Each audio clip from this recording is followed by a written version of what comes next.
our job is to feed people affordably, healthily, with nutritious food. But we cannot keep going with these numpties in power here with no idea of what's needed to producing that food. 365 days, 7 days a week, people are out in the fields with their stock, and these fuckers then come after me, my father, and other family farms for inheritance tax. That's our fucking money. We've worked hard. We've fucking missed holidays. We've missed Christmas. Me and my wife hadn't had a holiday for a week for 19 years. Fucking 19 years. Because we've saved. We've put money aside. That's how we lived, hand to mouth. Because everything was going back into the farm. And everything was going back to produce affordable food for the masses. And it's not just me. It's every fucking farmer in the UK that's done that. And then these people come here and try to take that money and take that land. That's ours. I'm telling you, it's not going to happen on our watch. It's not going to happen.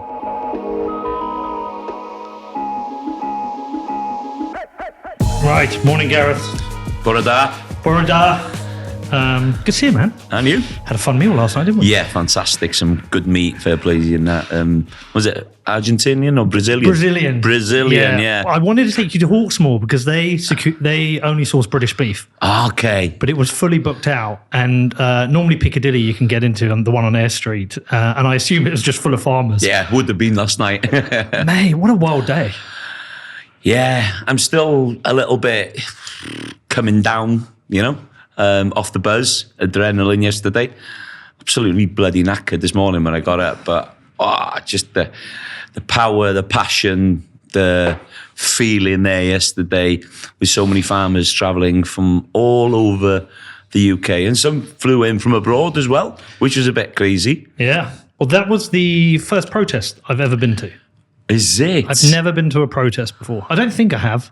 I stumbled on one in Indianapolis once, but one that I wanted to go to. Yeah. And so I just walked in, I stood in the middle of the crowd, watched the speeches, but also just observed a lot. Yeah. Yeah. And just really good people. I loved how it was thanking the police. Yeah. Ensuring they cleared up after themselves, focused on the kids. Yeah. It was very interesting. And being a city boy, I mean, a town boy living in Bedford, but really someone who loves London, I think it just opened my eyes to a part of the world that I have taken for granted, which is rural communities, which, by the way, Clarkson opened my eyes to because we watched that second series of Clarkson's Farm. And this has all been opening my eyes. And suddenly, as I've come back to England and spent more time here, I've realised, this is a big fucking issue. It's a fucking massive issue, man. Yeah. And we've been downtrodden for many, many years. This is not something that's just popped up out of the woodwork. Farmers are the last people on God's earth to go and protest, and I'll tell you why. We've got animals to tend to, we've got crops to grow, we need to feed people. And when we leave our farms, we leave them for a big reason. And over the last, 12 months, no, let's say 10 months, I've been part of 3 protests, something that I thought I'd never say. 3 very powerful, big protests. And we have bigger problems in Wales than you do in England at the moment. We've been under a Labour government for 25 years, don't forget. Jesus, you've had 25 years of communism. Yeah, well, not just communism, but heartaches, mental health in our industries at an all-time low. And do you know when something chokes you slower and slower and slower?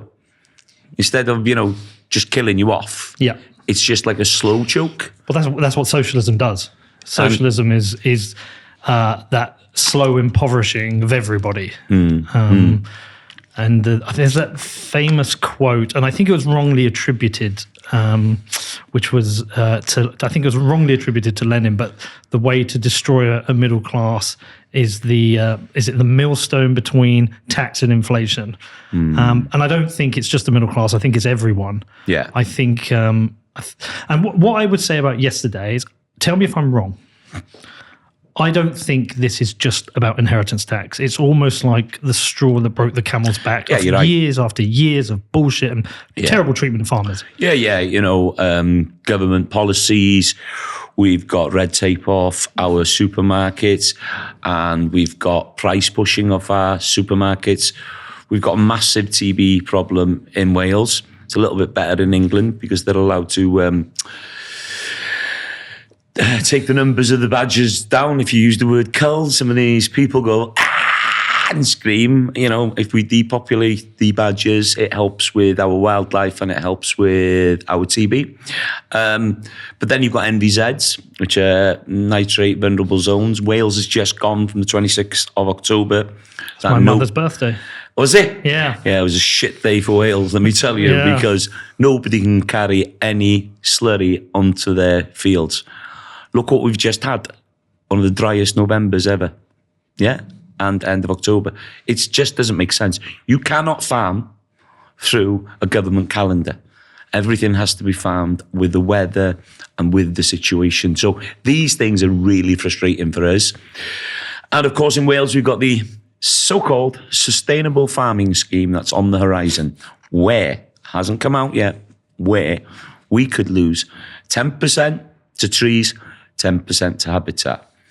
So think about this fucking scenario. 10% to trees, 10% to habitat, fucking 20% to inheritance tax. That is nearly half your farm. I told you last night, I fucking hate government. I just hate government because there's no good government. There's very occasionally good politicians, very occasionally, but most of all, they're all shit. I don't think they care about anyone but themselves and power. And so when they do policies when they're the opposition or the Lib Dems, they do policies to win votes, but ultimately when they're in power, they don't give a fuck. They don't care about anyone but themselves. To me, they're all power-hungry thieves. I just want to set the standard. I can see that you're not a fan. And all I know is I'm a business owner. My businesses aren't as challenging as farming, but government do two things. They get in the way and make things harder, and then they steal as much as they can through tax. And some people say tax isn't theft.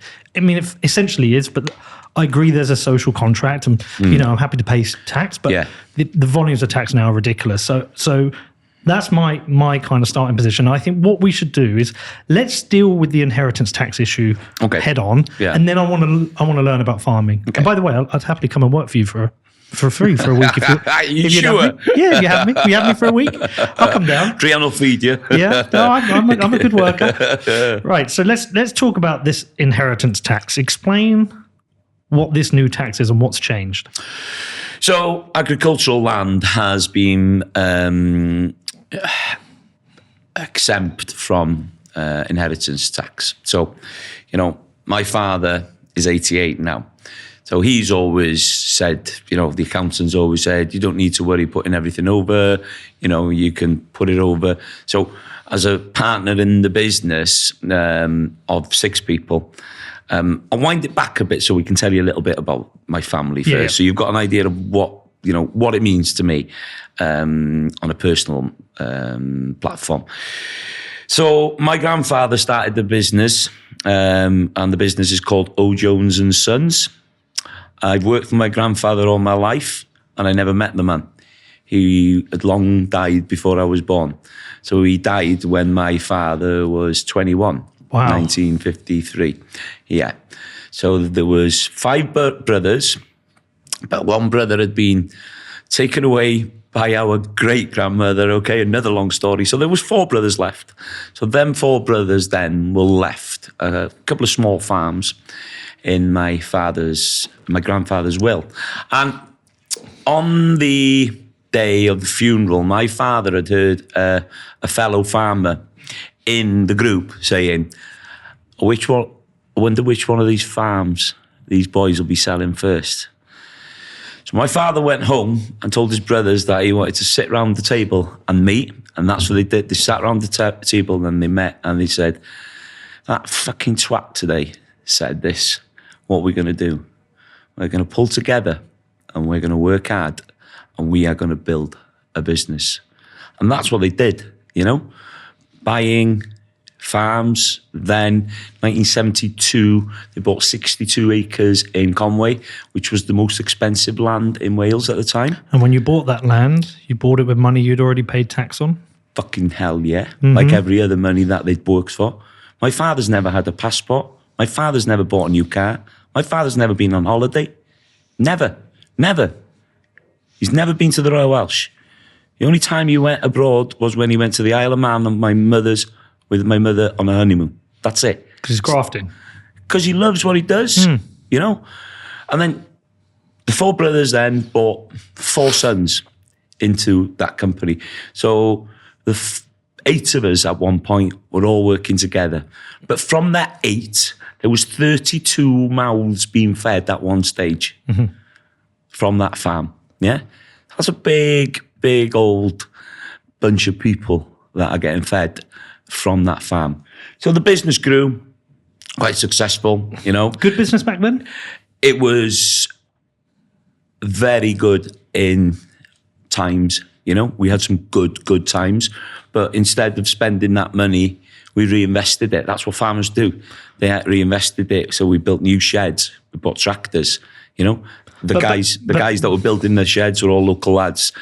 You know, the people we buy the tractors of, all local companies. You know, that money circulates within the economy. So, but I'm assuming back then there wasn't so much competition with international food coming in. Yeah, definitely not as much. Yeah. There was, you know, less imports, but as well, we were getting a fairer price for what we were producing. People don't understand, you know, the cost of production of everything, fertilizer, fuel, machinery, everything's bloody tripled, quadrupled. But coming back to the inheritance tax, so, you know, the 8 of us worked together to build this. So I'm a partner in the business, like the rest of my cousins. So we're all equal partners. So you'd have the senior partners, which were the 4, you know, my father and his other 3 brothers. And then there was us, you know. So it was all shared within the business. Now, my father kept the majority of his share of the land because he knew that it was safe for him to hand that down to me in the near future without any inheritance tax. Now, he's 88. He is not sleeping at night. He's phoned the accountant. We're trying to look at ways where we can do this without being clobbered. You know, and you're not just fucking clobbered on inheritance tax. You're clobbered on corporation tax as well. This is where people don't see it, you know. And where all this is going to fucking end, and when these dickheads wake up and smell the fucking coffee, it's you that's going to be paying for it. You in inner city London. You in inner city fucking Manchester. And the poorest people in our society won't be able to afford good, nutritional meat, fresh veg, and good British food. Well, I'd argue we're already in a position where a lot of people can't afford good, I totally nutritional agree with you. I totally agree with you. But imagine another 20% on top of that. Well, this is where they're so stupid. So Rachel Reeves' national insurance increase. So they said they won't put a tax on working people, but everybody who runs a business knows a tax on a business is either a tax on working people or it's inflation. Only this morning they were talking, I think it was Sainsbury's or Lidl. I was watching on the news and they said, with regards to the budget, they said some of those costs are going to be passed on to employers and some of them onto customers. There will be less jobs available, there'll be less pay rises available, and prices will go up. This is where I believe you've got to have a basic understanding of economics to be the Chancellor of the Exchequer, and I believe she either doesn't have a basic understanding of economics or she doesn't give a shit. Well, I'll tell you, she's pretty thick. Yeah. And let's be honest about it. Let's talk about the sums that she says. Is she pretty smart because she's getting away with stuff that? No, she's thick, stupid. let's not try and try and hide this any other way. I don't need to argue this one with you. No, look at what they've said. Okay, now.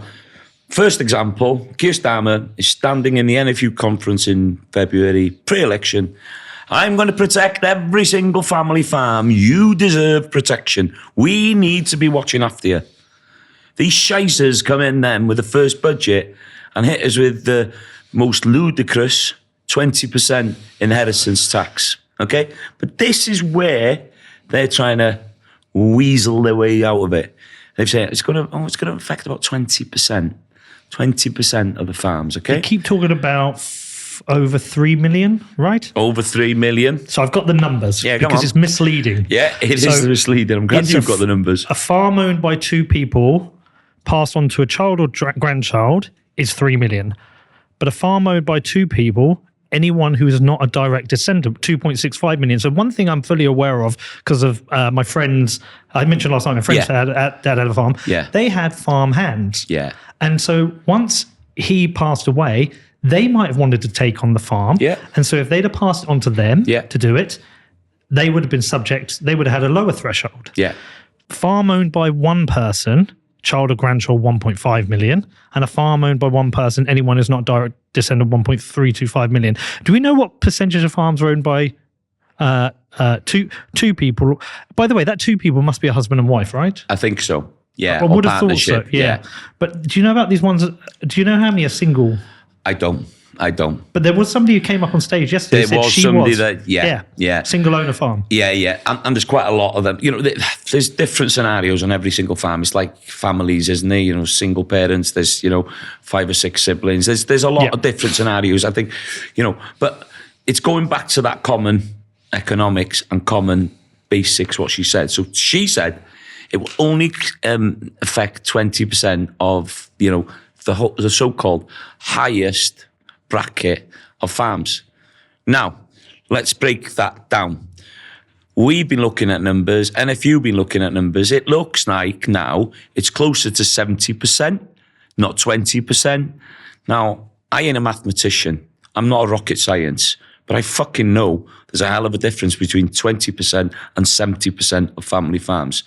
That's just the first criteria that we've hit there. Just there. 70% of farms in the UK getting hit with that inheritance tax. Another thing that they didn't work out, average farm I think is about 240 acres in the UK. Average land value 12,000 an acre. Without your farmhouse, without your farm buildings, without your farm machinery, capital gains, inheritance tax. Fucking these people are going to put every fucking farmer out of business in the United Kingdom in a fucking one term. Let me tell you one other thing that nobody's mentioned, which I think is a big issue. Nobody's mentioned inflation. Now, we know for a fact when the money isn't scarce, as in the government increases their debt or prints money, everything else becomes scarce. Yes. If you can't save when I was a kid, I remember my dad used to save in the bank or the building society, get 6-7% interest. Yeah. Not only do you get pathetic interest now, like 1%, your money's being inflated away. Yeah. So it doesn't actually make sense to keep money in the bank. As I said to you last night, Bitcoin. Yeah, Bitcoin. And your Bitcoin must be up actually now, Rian, because it's up this morning. But so what happens is assets go up in value. Yeah. Land, property, Bitcoin, gold. This land, if the government continues to increase their debt, which they will, this land is going to go up further and further and further, and the thresholds will be hit quicker. And that's scary. That's scary. And not just that bit of it, but we're losing. Okay, so we're a growing population on a small island, okay? We're losing a lot of land to solar panel farms at the moment, So a lot of building going on, but we need new houses. I'm not against that. We need development. We need to keep reinvesting.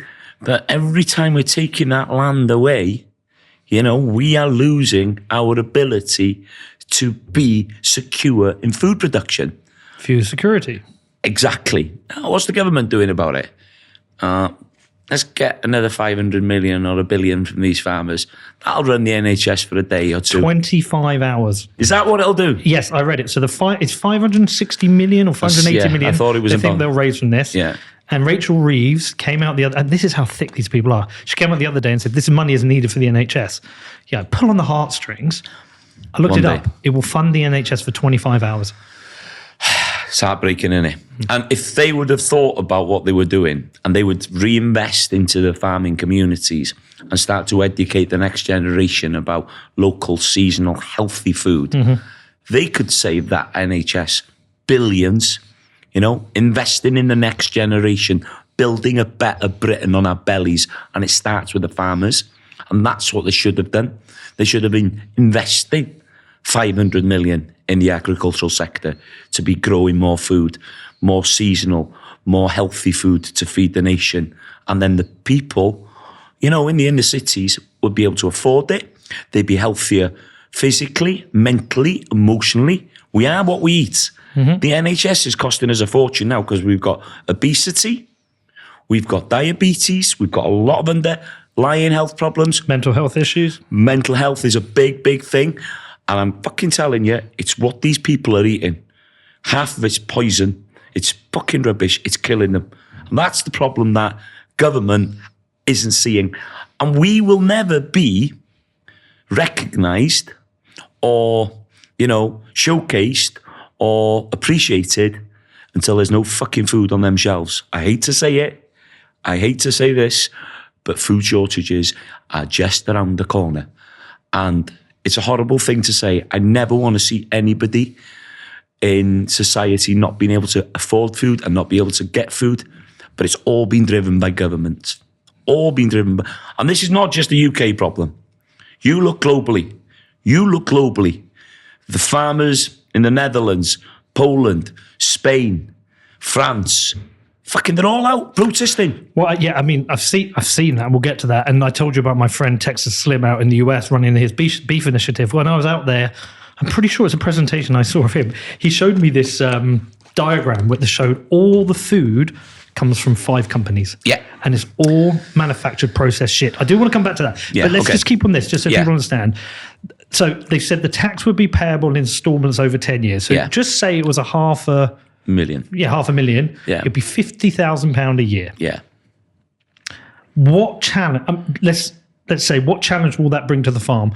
Would a farm of that kind of size be able to generate that extra income, or do you see they probably have to sell off land? How do you see this working out, or is it a mix? No, I think anybody that's farming would really struggle at this moment in time to pay that back. I read in the Telegraph, so this guy was turning over 146,000.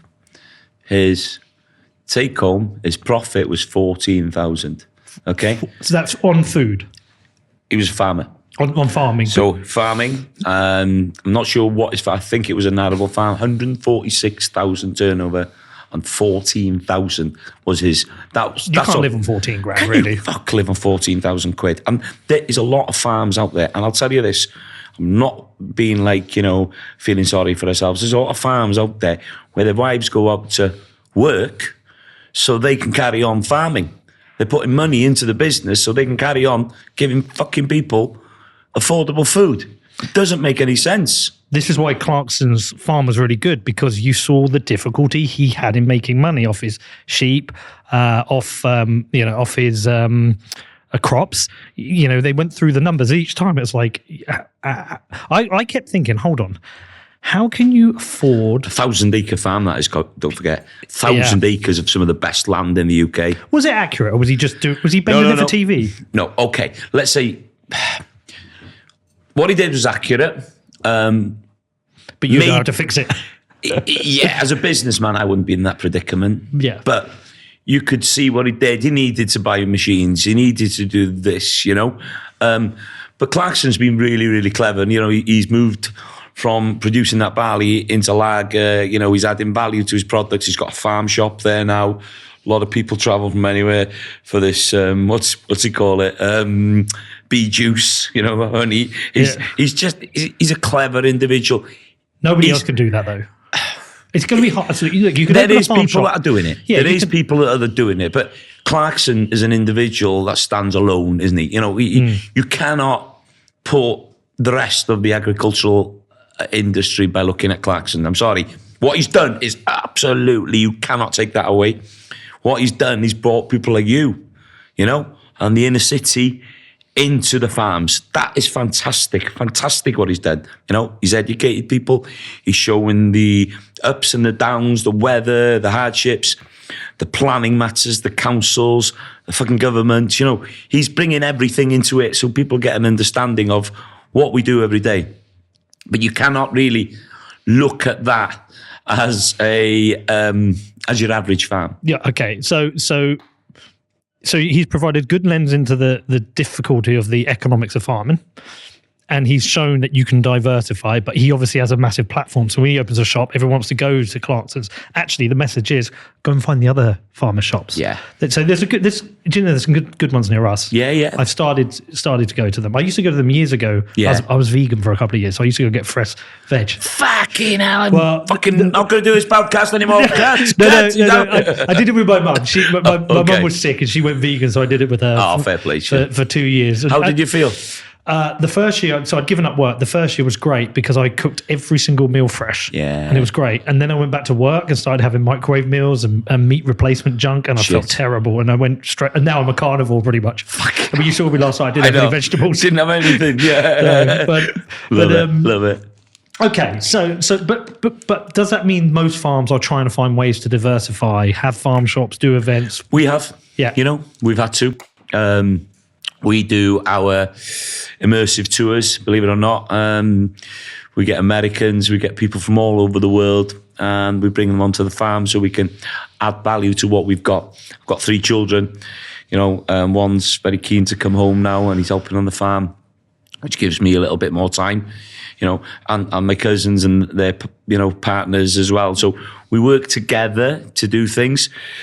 So when you have to look for alternative income on the farm, and you know, do I want to be welcoming 30 Americans every Saturday and every Monday morning? Is it something I enjoy? Yes, it is.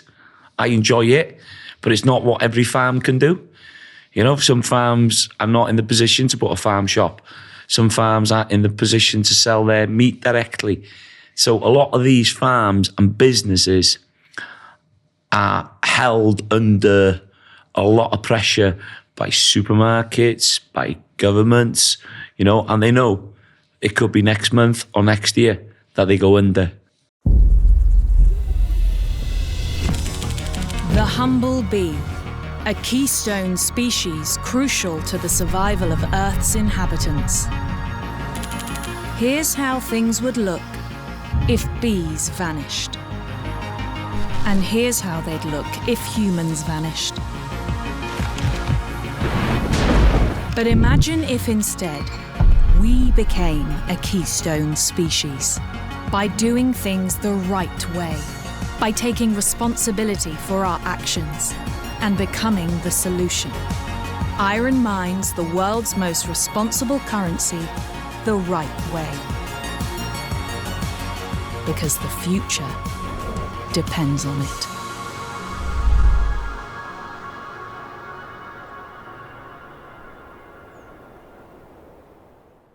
Do we know any farms we're losing that are going under?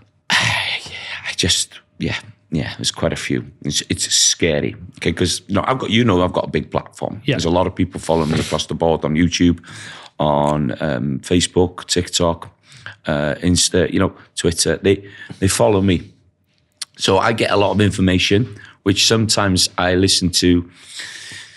So the wife will tell you one Saturday night we were on watching a film. Poem goes. This guy, he'd thrown a rope over a branch and he was sitting there ready to hang himself. I spent about half an hour on the phone with him. And it was just fucking heartbreaking. Honestly, it just comes back to me now. And didn't we just have another guy that was reported on committed suicide? I've been talking to Jonathan over the last 3 weeks. So his dad killed himself as well. But thank God I found this guy help. I spoke to him and he went, and it was financial for him. There was a marital problem as well. His wife had left him over some bits and bobs, but fuck, it was scary talking to him that night.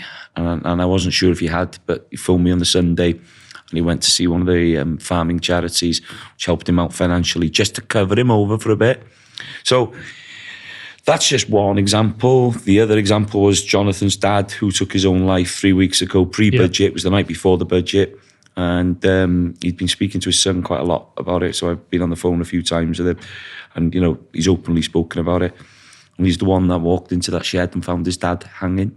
It's got to be one of the hardest things for anybody to find. But what a lot of people don't understand, that lad's got to get up in that next morning and go into that shed, feed them cows and work on that farm for the rest of his fucking life. He's got to walk into that shed and see his dad there hanging. Just think about it. There's people that walk into these houses or find somebody, a husband or a wife that have passed on or, taken a... You can sell a house, you can fuck off. But that's your business, that's everything there. It's all the memories are there and you're carrying that. You're carrying that on your shoulders every single day. Trying then to drive on. And men, people within this industry are tough fuckers. They're tough fuckers. And there's a lot of ways you can kill yourself as a farmer because we've got all the implements, literally, guns, poisons, ropes, It's scary. And because you see death and life every day, some of them, come to a point where they go, fuck it, that's it. And it's scary because the mental health at this moment, and I'll tell you, I've been in this job a long time, it's never been this low. I am worried. And then these fuckers down here come in with this inheritance tax. Fucking Billy Big Balls promising everything in that bloody fucking conference and then comes out with this and then they're still defending it. He's a compulsive liar. I just don't believe any of them anymore, Well, that's where I got to the point. I haven't voted in 3 elections. I refuse to vote for decline. I think they're all liars. But I think he's been a particular... This is why I said to you last night, my naive view on how elections should work. We get these manifestos, promise, and then they win, and then we get bullshit. They just lie. They just lie. I agree with you. And punish everyone, and you're stuck with these fuckers for 4 years, 5 years, and it's wrong. I fundamentally believe now an election should be a budget, and I don't care. Someone will say it was too complicated. No, I don't care. No. Here's your budget. Yeah. Here's your taxes. And if you don't fucking do it, you're out the door. Yeah, because then you can look and you can go, it changes the incentives. Yeah. Because when people put out their budgets, they've got to compete with the other parties. And you look and go, oh, well, look, this is what Labour's doing. This is what Conservatives doing. This is what Lib Dems are doing. I'm going to vote for those. Yeah. You fail your budget, you're out. Well, I've been thinking of going to politics, okay? And this would be my idea. So I'd get on the phone. I'd go to Elon Musk. Elon, I'm a fucking poor farmer in Wales. Can you drop me a few million quid? And he'll go, why do you want a few million quid? Well, I'm going to go into politics and I'm going to tell everybody that votes for me is going to get $1,000 fucking dollars if they put their X in that box. I wonder if I can get into fucking Parliament quick. I don't know if that's legal. Well, what I'm trying to say to you. There's shit, you wouldn't even need that. People would vote for you because you understand and you're real. But the thing is, with all of this, is that we now need a shift. I mean, they're scared of Elon Musk. You look, all the socialists, you look at the rest is politics guys, you look at James O'Brien, most of the politicians previously, I think even Sadiq Khan maybe, they've all been slagging Elon Musk off. They're scared of him because if he points his attention at the UK, which he has done a little bit, and bear in mind, he's got some shit wrong. Yeah. But if he points his attention at the UK and he suddenly starts backing the party, the rest of them are fucked. He's got a lot of influence, he's a lot of power. And I think we need the Elon Musks in the world as well, the people that are mavericks and different. There's a lot I don't agree with him, don't get me wrong, but we need a mix. I think what we've lost in politics are real people. Now, if they're student debaters and career politicians. You've hit it on the nail. The professional politicians. Yeah. Not one of them's had a job. Not one of them's been in business. Now, if I was going to be the Prime Minister now, okay, for argument's sake, I'd be going, right, let me find the best farmer in the UK. Get that bloke to me, or that woman to me tomorrow. That's the woman that's going to run agriculture. Of course. And you can see what Trump's doing now in America. Okay, we don't have to agree with everything he does, but what he is doing is bringing some real shapeshifters in there. Hell yeah. Does Is there a head of agriculture role? What's the job title? So you've got DEFRA, and then you've got so in Wales we've got climate and rural affairs, but it starts with climate. Can you see who Labour's head of rural affairs is? I want to find out. It's Stephen Reid. Oh, Stephen Reid. Right. Can you look at Stephen Reid's career background? By the way, ChatGPT is always the best place to search now. Is it? Yeah, it's the best. Yeah, that's where I put this tweet out, and I said, I went on ChatGPT and said, has anyone on the Labour front bench got any experience of running a business? And it came up with no. Then it listed all the people and said their jobs: lawyers, trade unionists, and charity workers. Look, I'll give the charity workers a pass. Trade unionists, we know their job. Yeah. Their job is a grift. Yeah, let's be honest, it's a grift. I understand the background of protecting workers. Yeah. But now it's broad employment rights, which are detrimental to running a business. Yeah. And then lawyers, fucking lawyers. What do you got, Kurt? Here we go. Stephen Reid is a British Labour politician known for his role in the Member of Parliament, blah, blah, blah, blah, blah, blah. Reid played a significant role in shaping the policies of justice, law and order. Before entering Parliament, Reid had a background in local government. He served as a leader in Lambeth Council, where he worked on various initiatives, including housing and community development. His work in local government helped to build his reputation as someone focused on improving public services and tackling social inequality. Additional to his political career, Reid has been involved in various charitable and advocacy organisations, reflecting his... So basically, he's never produced anything. He's got fuck all to do with farming. Yeah. He knows nothing about it. But he hasn't produced anything. He hasn't gone and made a thing and sold it into the market. He has gone and influenced policies at a local and national level. He is... You need somebody with a background, okay? This is what I'm saying. He's disqualified. Agriculture is a broad spectrum, okay? From, the uplands to the lowlands, different farming systems, there's different eco-balance, there's different subsidies. Them subsidies were there in the beginning, after the Second World War, so we could keep producing food affordably. That's why the subsidies came. Then Europe came along and they went more into the environmentally based schemes, which we've been under for 25 years in Wales. I'll never give you an example. Now Wales is supposed to be the most nature-depleted place in Europe. Well, we've been under fucking 25 years of environmental rules from Welsh government, and now they're blaming the farmers for these fucking losses in habitat and losses in nature. It makes no sense that these people that are in this powerful job have got no background in what they're talking about. No background. So you wouldn't phone up a dentist to go and do a primary school class, would you? You wouldn't do it, would you? And that's what it seems to me. They're accountants, they're lawyers, but they know fuck all about farming. They know fuck all about businesses, and they know fuck all about the countryside. They are absolute idiotic fools that want to take the cream off our milk, which is going to go sour very soon for these people. But James O'Brien said, can't you just sell some stuff? Let me take a deep breath about James O'Brien. I cannot stand that snivelling idiot. Honestly, I'd love to have him in a seat opposite me and talk to him. I would, but he blocked me on Twitter. Did he? Yeah, because I called him a commie, I think, or something. but he's... Did you see the clip yesterday? Yeah, I've seen it yesterday. He was like, can't you just sell some stuff? The snivelling socialist idiot. Yeah. And I think it was disrespectful. And unfortunately, I think one of the problems we've created, because I've seen both sides of the arguments on Twitter. Yeah. There are those who support the farmers. Yeah. And then there's all the other people who are like, oh, they're just rich farmers. Oh, they're just trying to avoid inheritance tax, blah, blah, blah. And they've been conditioned that other people's wealth is theirs to take as they want. Yeah. Which, by the way, I think inheritance tax itself is a cruel tax. We've bought everything we've bought. This table here. Yeah, it's been bought. I paid tax and then bought this table. Yeah. If I die tomorrow, my son inherits this table. My daughter inherits it. Yeah. But they have to pay inheritance tax. Yeah. On everything I've bought. And you've paid for them things. Yeah. And paid tax on it one way, twice, three times. That's my point to these people. It's not that just the farmers. I mean, the farms need protecting because they're unique. Yeah. But nobody should pay inheritance tax. What is inheritance tax in the UK? Do we know? It's 40% over, I think it's 40% over 335 grand. Kurt can search it. What is inheritance tax here? Right, here we go. Inheritance tax in UK. Okay, the standard threshold is 325,000. If the estate is valued below this, no inheritance tax is due. Yeah. However, if the estate exceeds this threshold, it's charged at 40% of the value of it. Okay, so I'm over that threshold now, so my kids will lose 40% of that. And how many people in the UK are over that threshold, I wonder? Could we find that?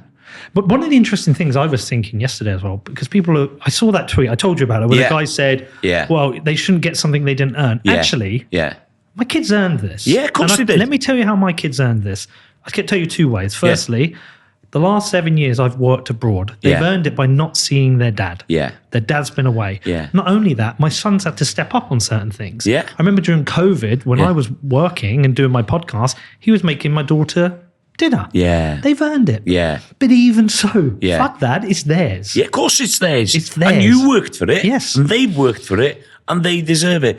And I'm going back to my father, his brothers, and us. We've worked for that land. We've paid tax for that, and we've been driven to do without other things so we could buy that land.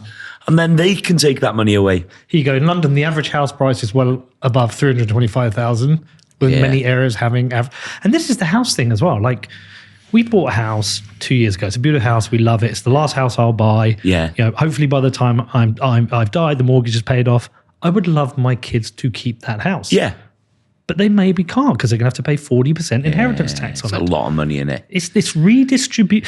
Like this guy said, I remember saying to you last night, he said, they shouldn't have it because they don't earn it. And I stole it of another person, but I said, so you want to take off people who didn't earn it to give it to other people who didn't earn it? So fuck off, mate. Yeah, yeah. People should pay their way. People should pay their way. And I'd much rather be in a situation where agriculture was getting a fair price for what we produce than what we do with the subsidised system. Can you explain to me how it works? I'm sure it's complicated in different types of farms, but what I don't understand is you might be a dairy farmer and produce milk. You might be what do you call an animal farmer? Oh yeah, livestock farmer. Livestock, that's it. Yeah. Livestock farmer, produce cows, sheep. You might be whatever. You might be So every farm's different. Yes. Okay. So the payment before was on the area you have. Okay, so the area you have as in the land mass.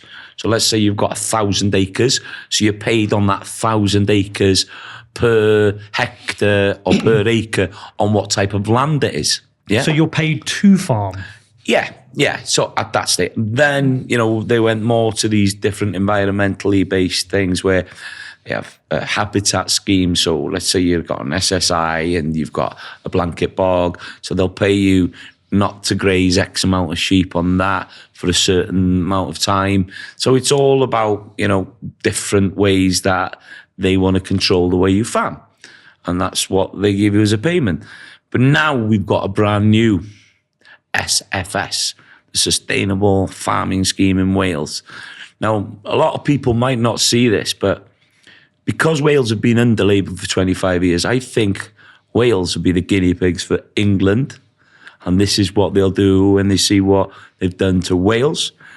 England will follow quite shortly if these get another term in, or if they get to the end of this term, they might even, bring it in by then. So our payments are safe this year. So for next year then, this FSS, he is bringing it out, or he's Hiwaranka, who's the, Hiwaranka Davis is the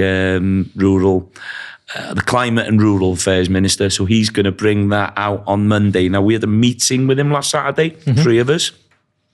Quite a nice guy, to be honest with you. Had a good chat with him. Gave him some really, really powerful messages. Really powerful messages. Hopefully he's gone home to dwell on them. So he will be giving his white paper, the blueprint. Not everything will be there because he hasn't had his financial minister give him the budget for the agricultural sector yet. So he's gonna go on a bit of a whim, I'd say, to say this is what it is, but I haven't got the money for it yet. And it's just like, some of these farms are trying to run a business. Some of these farms want to invest. They want to put money into it, but they can't. They can't do it because it's so scary with what the problems we have. I'll give you another example of what's happening to Wales. So you've got NVZs, it's pushed on it a bit earlier, so these nitrate vulnerable zones. All of Wales is now. So from the 26th of October, we can't carry slurry. Now, I've got farming friends now. What does that mean, you can't carry slurry? So slurry is shit, but it's wet shit. Okay. So it's like runny... like manure, but it's in liquid form. So you spray that over the field. Yeah. So you cannot.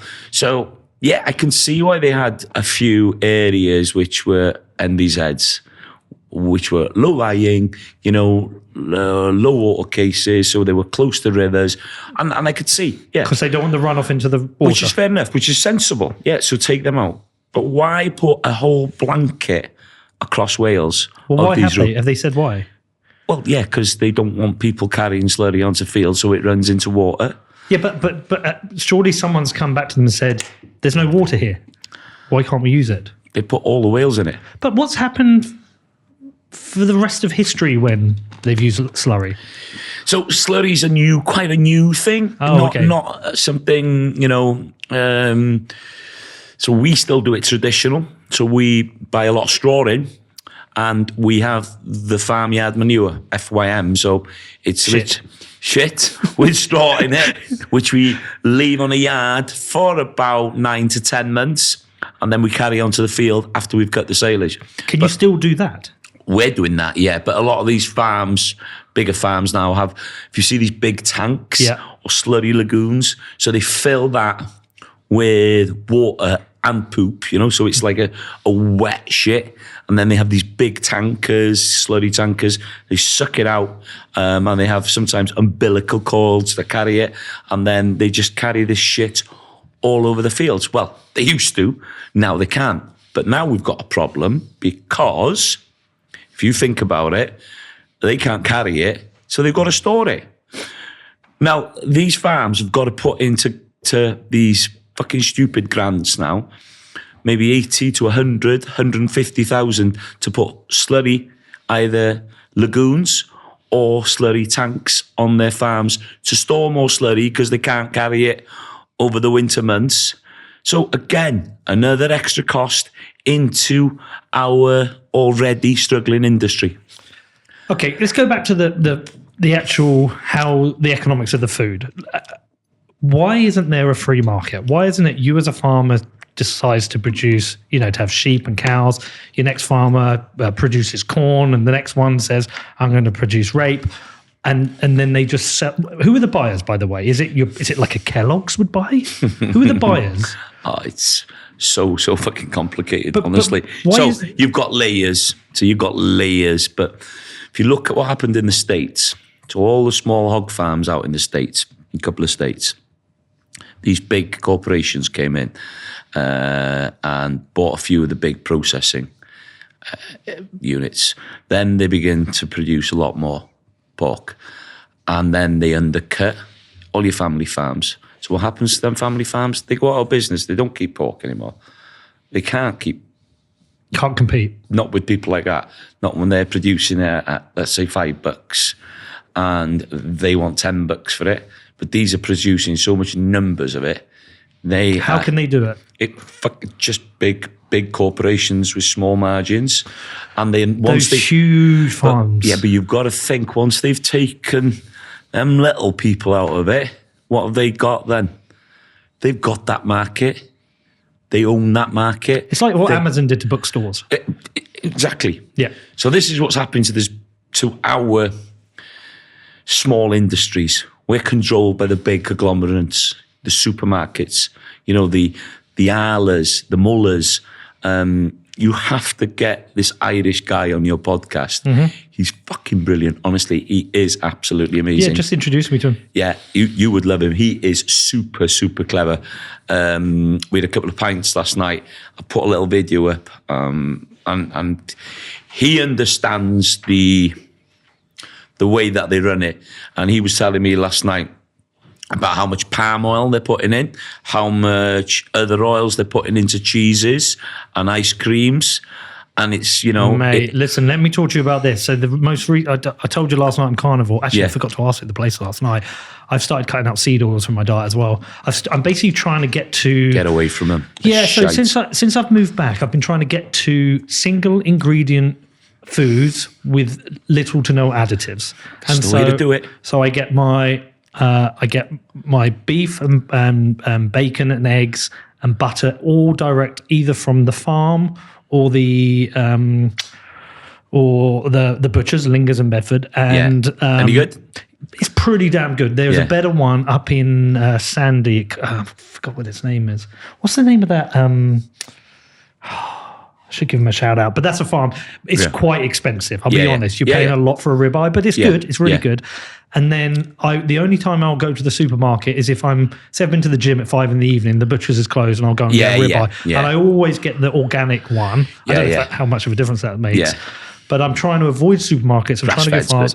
Grass-fed, that's the one. But I'm trying to avoid seed oils now, and I'm trying to get as simple as I can, because I've started to realize, like, holy shit, you get into this city, let's call it town city lifestyle. Town city lifestyle is you get up, you get your Starbucks, which is your shitty coffee, and then you get a sandwich where you don't know where it's been made, and you look at the ingredients, all crap. And I've started to try and go, hold on a second, this food is not good for you. It's full of junk to make it last, or whatever cheap products they can use. And I think we need to get people back to buying the best produce locally. Back to basics. But it's expensive for some people. That's the problem. Do you know what? I'm tending to disagree that it's expensive. Okay. If you look at some of these ready meals, if you look at a takeaway, go out and buy a takeaway, 35, 40 quid. But yeah, the inflation's fucked everything recently. But you go and, go to a farm shop and buy a good ribeye steak so this is how I do it, okay? So we send our lambs in to be killed, and then we've got 8 lambs in the freezer now ready. And when I go in there, I go to the abattoir and I say, "Here's 400 quid's worth of meat." Now everybody's like, "Fucking 400 quid, that's a lot of money." But then I come home with lumps like this, of best high quality beef you can have. I buy an ox heart, it's like that. £2. £2. It feeds 5 of us. 5 of us. £2. What does that taste like?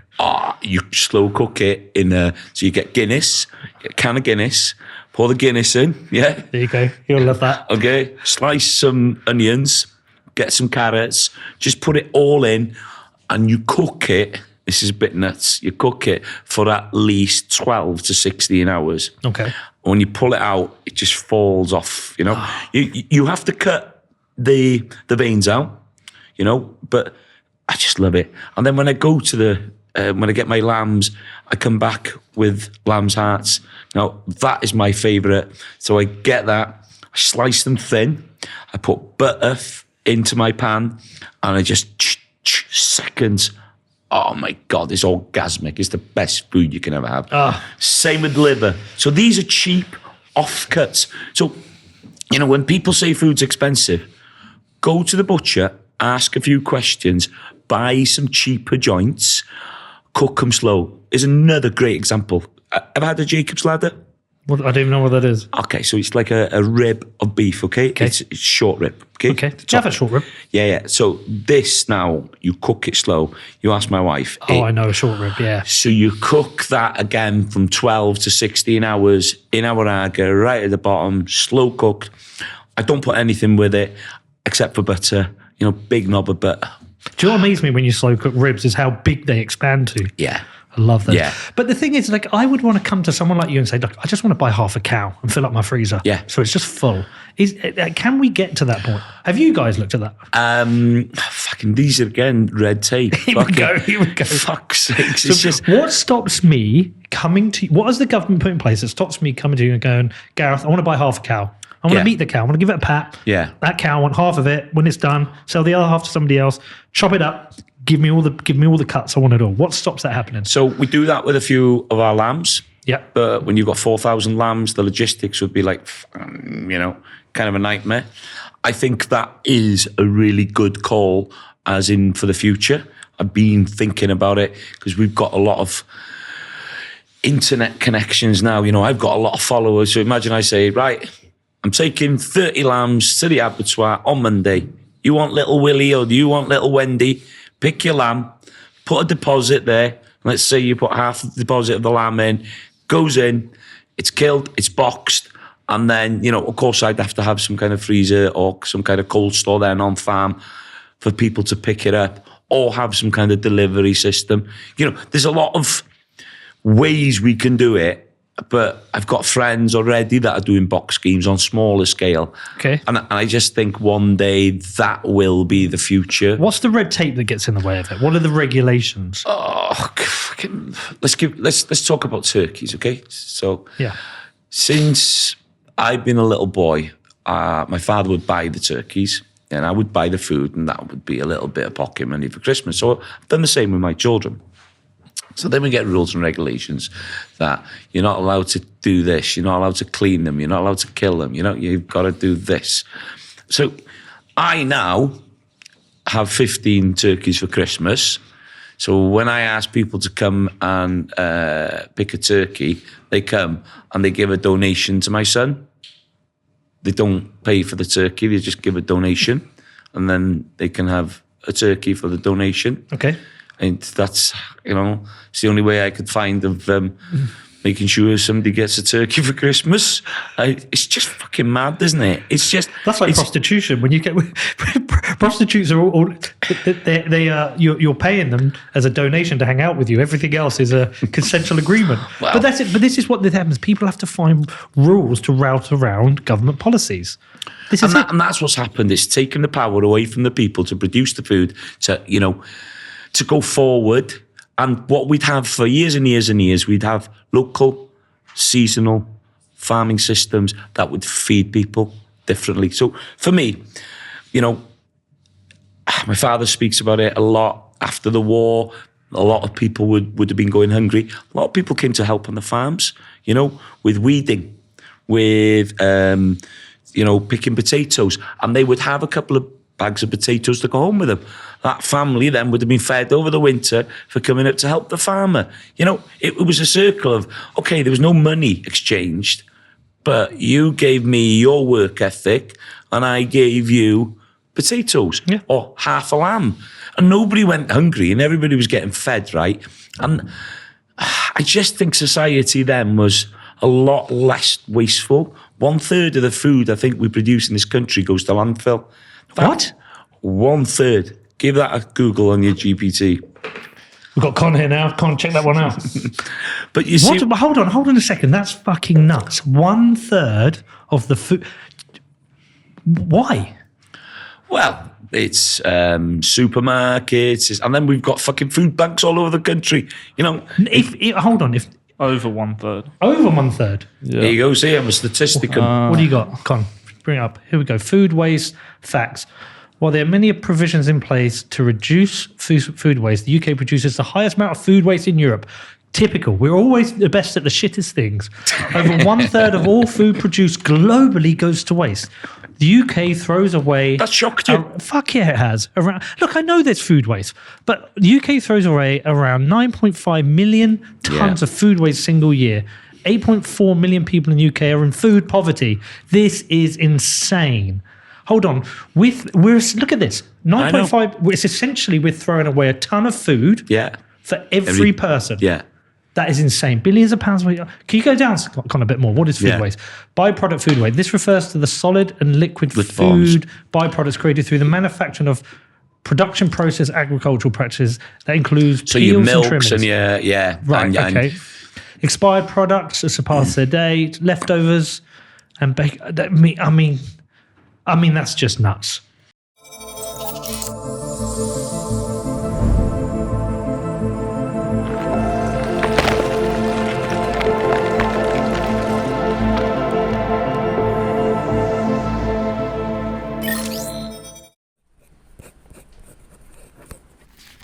It's very important that you don't lose this, okay? This is your inheritance through Bitcoin. Let Bitcoin rip. Don't rip up your Bitcoin. Set up inheritance with Casa. And they don't taper in. And this is where I'll fucking shock you. They don't taper in. I got the farming friend. I've got to be really careful with what I say on it because the guy's under a contract for a big supermarket. So let's say he had the field full of cauliflowers, okay? Are you about to talk about ugly fruits and ugly veg? No. Field full of cauliflowers, okay? Now, these cauliflowers were ready to go. So the person from the supermarket came to check the collies. He didn't think they were good enough for what they wanted. So he thought, right, I'll pick some, put a flail in there, put a machine in there, smash them all up and plough them back into the ground. What? I'm fucking telling you. This. Why? Don't ask me questions I can't, give you fucking, I don't know why. I cannot give you that answer. And that's what's frustrating. And I'm hearing quite a lot of that. That's not just something that's one-off. So... Why do you think it's happening, or can you not say? Do you know and you can't say? No. If I knew, I would tell you. I don't know. I don't know. Is it that they're paid... So they're under contract. Yeah. So these companies are under contract. Okay, so, if I'm a supermarket and you've got, let's say, 200 acres, I'll say, right, get the plough in there and put 200 acres of potatoes or put 200 acres of leeks, whatever, yeah? So you'll know, you'll have a certain product and then you'll have a certain amount of money for it at the end of the day. But they control that. And it's happening now in the beef sector. Yeah, it's happening now in the beef sector. So some of these farms now are having systems where the supermarket buys in the cow, brings them onto your farm and pays you bed and breakfast for that cow till it comes to a certain weight and then it goes off to slaughter. But they control everything. So they control, Why do they want to control that? Better margins? Are the supermarkets a big problem? I don't trust supermarkets like governments. Okay. They're very greedy. They don't share the cake. I don't think they're going away very soon. They're a big part of our economy now. But they control. So in 2015, I made a program called Farmer and the Food Chain. Yeah. Now we talk about sustainability. We talk about where our food comes from and the carbon footprint. So I wanted to follow a lamb from my farm through the slaughterhouse and into the supermarket, but they didn't want to do that. So I got to follow a fucking potato. Fuck's sakes. But how interesting was that potato? I don't know. Yeah, this is where I tell you the story. So off we go to Pembroke to this farm, see the potato being lifted. It then comes into this big factory where it's washed and fucking polished, believe it or not. You polish a potato? Fucking hell. Like polishing a turd. I just couldn't believe they were fucking polishing a potato. So massive, big industrial machines. So then it's put into a plastic bag, loaded with a robot into these like big cages, onto this lorry, driven then, I think it was over 100 miles to a place called Avonsmouth, so just on the other side of Bristol from Wales, Pembroke, yeah, over onto there. We followed it over. It then went into the biggest fucking warehouse I've ever seen in my life. It was unbelievable. I'm talking about football pitches. And it was something out of the Borg. The Borg, it was bonkers. So these guys had like armbands on them and they had like computers on these things. So they had these like big shopping trolleys going round, picking up, let's say, 10 bags of potatoes, 10 dozen eggs, and they were going, and then they were loading the lorries then in these cages to go to the depots, to the supermarkets, yeah? Fucking unreal. What I was watching, it was like something, I was just like, wow. So, loaded the potatoes back into the lorry, off it went, another 100 miles back into Wales. That potato did the 210-mile round trip and landed 5 fucking miles from where it started from. very carbon fucking neutral. Well, so look, the carbon footprint stuff. The one thing that niggles at me with this, and I always think the reason it's it's stupid to monitor farmers their carbon footprint is because how much food is produced internationally and brought here, and how much is made here and sent internationally, which is essentially the same thing. Yeah. How much British beef is sent abroad, and how much, say, Australian beef is brought here, and to do those. Can I give you an example? Yeah. So we're self-sufficient in lamb. Okay. But we export 1/3 and we import 1/3. Okay. You look a bit confused. Well, because you'd see, why would we export 1/3 and import 1/3?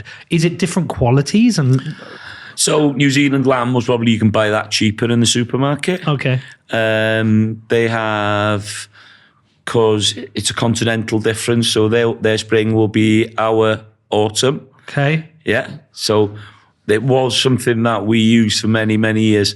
The French, the Italians, the Portuguese now, they love Welsh lamb during Christmas time. Okay. Smaller lamb, where they do the little spit roasts and things with them. With some mint sauce. A little bit of mint sauce. Can't beat you. You just got to come up and try my lamb. You'll just be blown away. I'm coming to work. Yeah. Honestly. You got a room ready for me? I'm coming. We've got an old cow shed. Get my French wellies. Yeah. He's always one with French wellies, isn't it? Jesus. You know Tony when he comes onto your yard when he's got French wellies. But by the way, what time does the day start? Usually about 4:30, 5 o'clock. Okay. And I mean, I'm usually up by 6. That's an extra hour it's and a all half. right. Yeah. Okay. Winters are a little bit better. My body clock, even down here, I'm getting up at 5:30. Come on, it must be fucking freezing. Well, yeah, my wife thinks I'm mental, but it doesn't matter if I go to bed at 2 o'clock, I still get up at 5:30. Right, so back to this. I want to talk a little bit more about the food, the import and export of food. How much quality control is there over the food that's imported, and how much of it is... Look, New Zealand lamb's good, right? Yeah. Look, we cannot start kicking other farmers across the world, okay? Because they're family farms as well. Yeah. What's the shit we're getting? I think if you look at some of the ingredients, okay, this is what really pisses me off. Okay, so if you look at some of the ingredients that are coming into these big supermarkets, and they'll put British chicken on it, and then it's sourced in Taiwan, and you're thinking, what? Honest to God, you've just got to start looking at the labelling. Then you've got supermarkets with Oakwood Farm, a Treetop, Nightingale Farms. These are all fucking fake farms. These aren't real farms. These are names that they pulled out of hats. So you as, your city slicker and walking, oh, lovely, I'm going to have, Cherrywood Farm. This sounds really nice. Thinking, I'm taking this home. And it's some name they fucking picked out of a bag, off the top of their heads. There's not such a place. So again, misleading the customer into, buying things. And the majority of our salads and veg now is coming from Spain, coming from Almeria. We've seen what's happened just out there. Yeah. There's going to be major shortages. Yeah, that's what's going to happen. People ain't going to be shitting themselves because there's no toilet roll. They're going to be shitting themselves because there's no food, so they don't need the toilet roll. It's just, it's going to be a worse circle than they were before. So how do we address that? Food security. We have to start to take the power back. We look at what's happening in Ukraine. We look at what happens to a lot of other countries. So if I go out to Ukraine to start farming, I will not have to worry about any pesticides, insecticides, or fuck all. No, just missiles. Missiles. It could be a problem. But I mean, as a farmer, so I can spray anything. I don't give a fuck. I'm just in them fields spraying all insecticides, and so they've got different rules. They've got different rules, and then they can produce that, grain at a cheaper rate, and then import it to this country and keep the grain down. So. We have to look at what we're doing, because they say, oh, let's save the planet. But they don't give a fuck what they're spraying out there, because we're saving the planet over here. Is there valid concern around insecticides and pesticides? Yeah, definitely. And I think the less we use, the better. That's my personal... What did farmers do pre-chemical era? there was less, there was less crops. Less yield. Yeah. There was less crops. And, if you've got something like blackgrass, that can absolutely devastate a farm. So they need some of these Roundups, glyphosate. So they need that to just, to kill everything. So there's reasons for it. And there is as well, I think, overuses of it for some parts of our industry. It's getting the balance right. And I think the majority of farmers, 95% of them will always be thinking of not just the profit, but they will think of the environment. They will think of, the land. What is wrong with insecticides and pesticides? Is it rain runoff into streams? Is it what it does to us? I think it's everything, okay. And it's not going to be good for the insect world either. Yeah. I have a little veg pot. I grow a lot of my own vegetables, and just the taste on them, they're organic. Okay, my cropping's a little bit less than what I would do if I was going there with a big fucking bazooka and spraying everything. But, I enjoy my evenings weeding. I can swear a lot when I'm out there weeding some nights, if I've been, away for a week or something and I haven't had time to get there, then I've got to bloody weed everything. But how do the organic people do it then? They do it on a bigger scale, so they'll have machines that they can go into these fields to do it. There's a lot of work to grow things. But, we're a society that they want cheap food, but cheap food comes at a cost. Cheap food comes at a cost to the environment. Cheap food comes at a cost sometimes to the animals. Cheap food comes at a cost to the farmers as well. So, we need a fair price for what we're producing. And to do that in a time where there isn't a lot of money around, because we remember, the 90s and the beginning of the 2000s, everybody was like, I'm just organic. I buy organic. Then money was a little bit tighter. Fucking organic just went dropped. People went from organic producing milk, organic, farms. It wasn't viable for them. The market wasn't there. So you've got to have the market for that product you're producing as well. How do you get a fairer price? Where in the system? We have to bring back the power to ourselves. So the only way to do it is to get more local hubs, so farming hubs, as in bringing more farmers, having more local abattoirs, killing our own, growing our own, investing in. Let's say you have an area where there's 6 or 7 farmers, they're quite similar. If you could have some kind of rotational working group there where Tommy grows carrots this year and Will grows some potatoes, so they could have that, but they'd have the machines to do all this, so they could all kind of share that hub, so they could all grow that. Now if you could bring that power back to what it was 50, 80 years ago, that food would be seasonal, local, healthy, and a lot more nutritious than something that's been shipped halfway across the world, stood then on a supermarket shelf for bloody 2 weeks before you even think of getting it. Okay, I still don't understand where the power is at the moment. If just say I'm growing carrots, broccolis, or cauliflowers, whatever it is I would grow. Who are the options I've got to sell to? Can I sell direct to a supermarket? If you're a big grower, you most probably are selling direct to a supermarket. So I'll have a contract with them to supply. They will tell you, I want 10 acres of collies, I want 10 acres of leeks, I want 100 acres of potatoes. And they're probably squeezing them hard on the price? Yeah. Okay. And if I'm a small farm, who am I selling to? So I'll give you a little example. So there's a guy on some land that we've got, and he's only just begun. He's on his 3rd year now. So we took a big walled garden to begin with, and then he's taken an 1.5 acres of land off hers, where he's ploughed it, grows a lot of micro salads and things, and he's got a young lady helping him as well.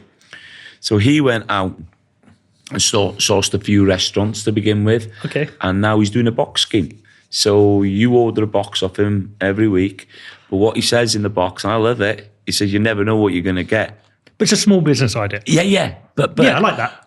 And this is what I'm saying. Okay, we know that everybody can't do that, but he's that farmer that was there 150 years ago that was doing that. So you get everything that is in that box. So it could be leeks this week, onions, potatoes, everything that you need. Okay, you can order something special if you wanted it, but usually he will be bringing that box with whatever's in it, and then you make the decision of what you want to cook with it. I just love it. Yeah, and he can make a good income on that. He can make a fine income. He can make a living. He ain't going to be an Elon Musk, is he? No, but he can make a living. Yeah, because he's directly sourcing the profit out of that. So there's no middleman.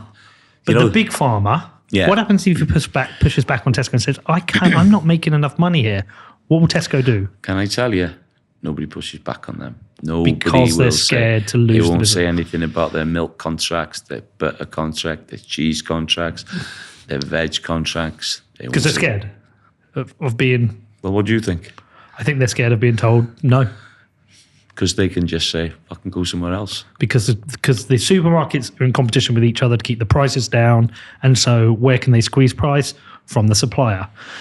Is there any push to create, I guess, a farmers' union? We've got one. But that negotiates prices on behalf of everyone and says they push back to what would happen. I think the unions will, be fighting. It's a giant. You've got to think these are giants. Giants with so much power. Yeah. And if they don't get it here, they'll go somewhere else. They go Abroad. to Poland. They go to Spain. Okay. They'll go where they want. So you're competing. The majority of the people in the UK ain't going to go, I want to buy British all the time. The majority aren't going to do that. How has Brexit affected farms? That's a really good question. So I voted Remain, and fucking nobody believed me when I tell them I voted Remain. I cop it all the time on Twitter. But I'm a believer in democracy, and if something is passed by the majority, we have to go with it. Yeah, we have to work with it. So for us in Wales, what happened was Brexit came in and we could have been fucking sunk. And I mean, we could have been sunk if they would have closed the door on our lamb into Europe. That would have finished a lot of farmers. Okay. But they opened a free trade deal for the lamb. So thank God that was fine. But then, that our agricultural sector in Wales is devolved from Westminster. Mm-hmm. Yeah. So the devolved sector is run by Welsh government. Yeah. Mm-hmm. So we used to get money from Europe. We don't get money directly from Europe now. It comes from subsidies. No, it comes from Westminster. But it's a subsidy. It's a subsidy. So Westminster will give farmers in Wales a budget. So there's your budget.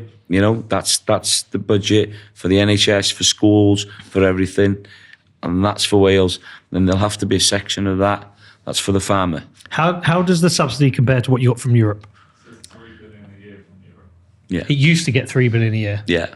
Farmers no longer receive payments from the EU Common Agricultural Policy, which previously provided nearly $3 billion a year in support.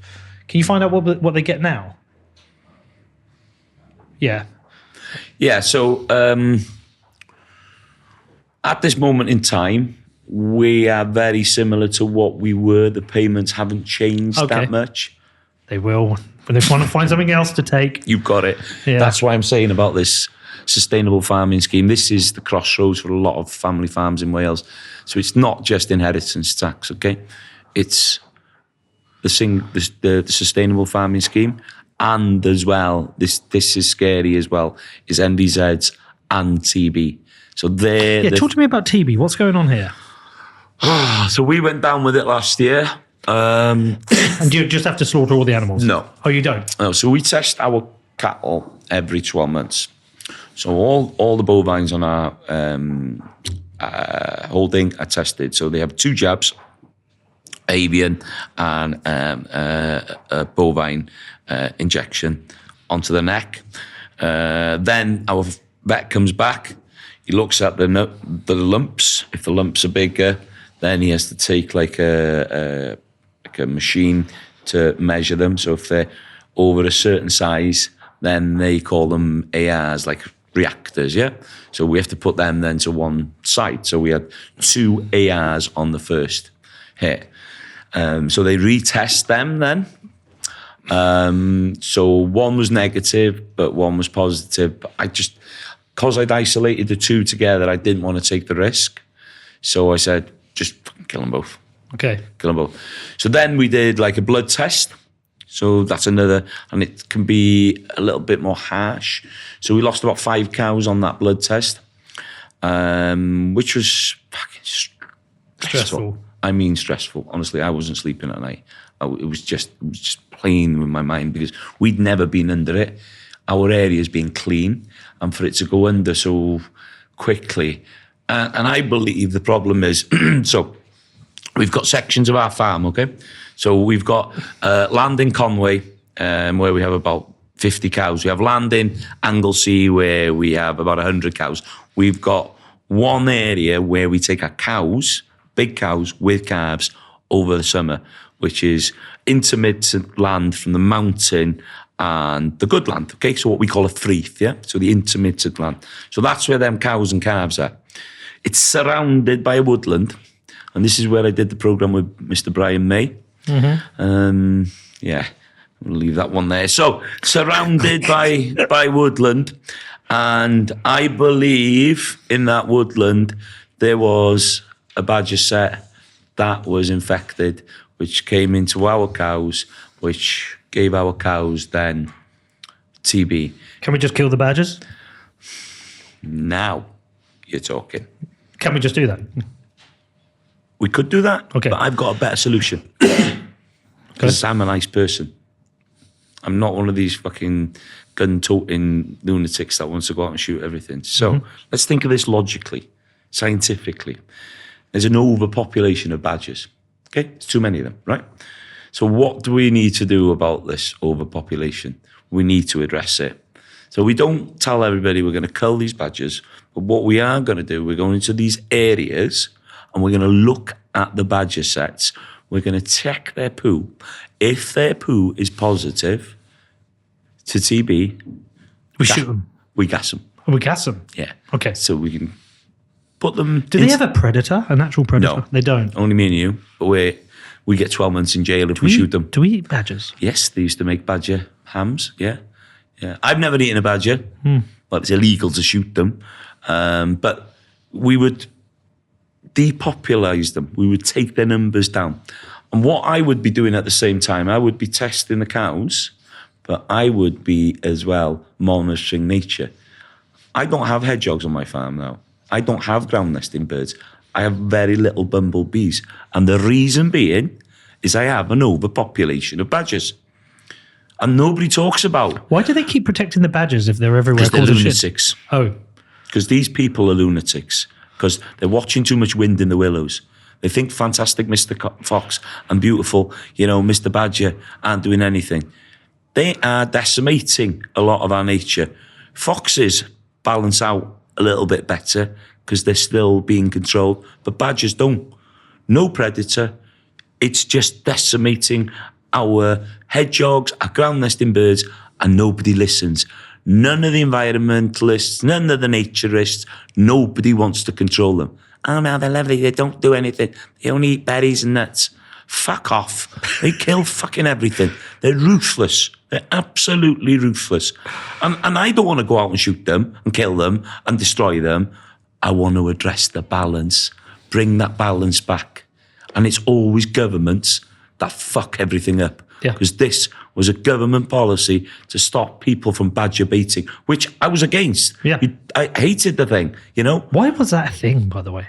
I don't know. It's a bit mad. I can't remember it from a kid. Yeah. They used to take spades to them. They're unbelievably tough. My wife hit one night with one of my nicest cars, GTI, and fucking ripped the front off of it. I fucking wanted to kill every badger that was in the fucking farm, but I couldn't because I wasn't allowed to. Yeah, and the badger, she goes, go see if the badger's all right. The fucking thing had fucked off. There's nothing wrong with it. And she'd hit it with a car at about bloody 60 miles an hour. What other frustrating red tape bureaucracy exists within farming that you would change? That I would change? Wow. I would look at the red tractors, farm assureds. What's wrong with that? So because that's the little label on the food in the supermarket. Yeah. So they come around your farm. You've got to tick boxes that you do X, Y, and Z. You've usually got somebody in a suit that knows. What kind of things? It can be anything. I remember a guy saying to me a couple of weeks ago, "Oh, the red tractor came," and I said, "How was it?" Fuckers, he said. I was like, okay, why? He said, listen to this one. So he had like a little pool of water sitting just not far from his milk tank. He said, that's a failure. And then he didn't have a sign to say no smoking in some certain areas. That was a failure. These are like things that you think to yourself, these fuckers are coming onto your farms to tell you what to do, auditing you, on everything you do, on just adding more stress and strain to them farmland. There's another thing that's going to absolutely shock this country up. And this is in between me and you. You'll be the first to hear it because I had a phone call this morning. Okay. Can you say who with? I can't say who with, okay. But I can tell you the story. Mm-hmm. So my wife was listening to the conversation. So a friend of mine phoned me this morning to say, every sewerage plant has sludge, Yeah? Yep. So it's the stuff that's taken out, the solids really.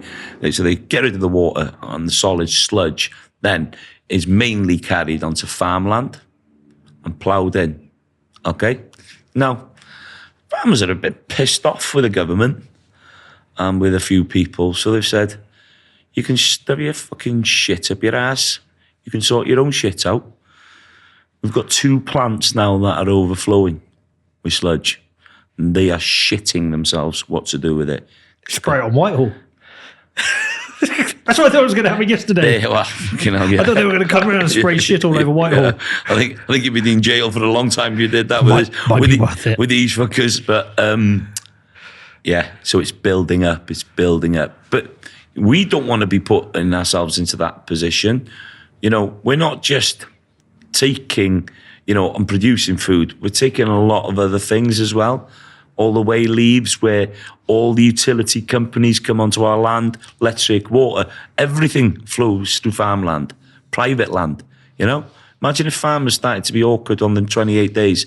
Oh, electric line's gone down. No, you're not coming on for 28 days.